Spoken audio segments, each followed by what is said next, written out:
माणिकराव कोकाटे यांना उच्च रक्तदाबाचा त्रास झाल्याचं समजतंय आणि हाच त्रास त्यांना जाणवल्यानं कोकाटे लीलावती हॉस्पिटलमध्ये ॲडमिट झालेत. लीलावती हॉस्पिटलमध्ये सध्या कोकाटेंवर उपचार सुरू आहेत.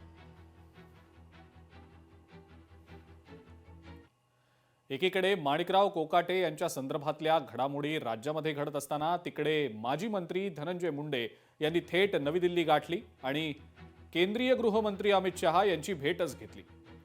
धनंजय मुंडे सकाळीच दिल्लीमध्ये दाखल झाले होते आणि त्यांनी दिल्लीत जात अमित शहांची भेट घेतली.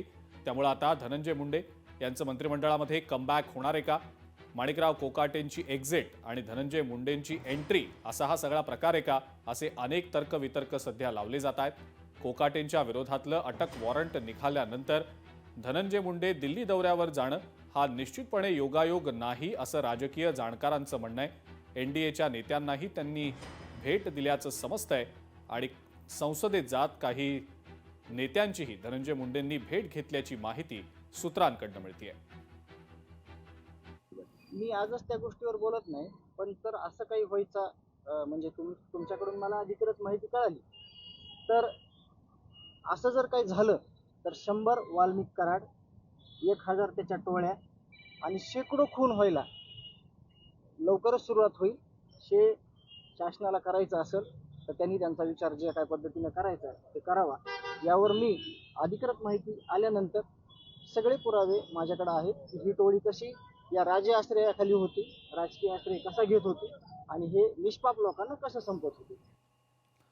पुणे जमीन व्यवहार प्रकरणामध्ये शीतल तेजवानीवर आता आणखी एक आरोप करण्यात आलेला आहे. तेजवानीकडनं वक्फ बोर्डाची जमीन हडपण्याचा प्रयत्न झालाय असा अत्यंत गंभीर आणि धक्कादायक आरोप सामाजिक कार्यकर्ते विजय कुंभार यांनी केलाय.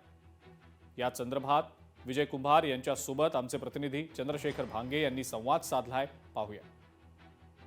या सगळ्या जमीन घोटाळ्याची चौकशी करण्याची मागणी जी आहे ती विजय कुंभार यांनी पिंपरी चिंचवडचे पोलीस आयुक्त विनय कुमार चौबे यांना एक पत्र लिहून या सगळ्या वक्फ बोर्डाच्या जमीन घोटाळ्याची चौकशी करून कारवाई करण्याची मागणी केलेली आहे.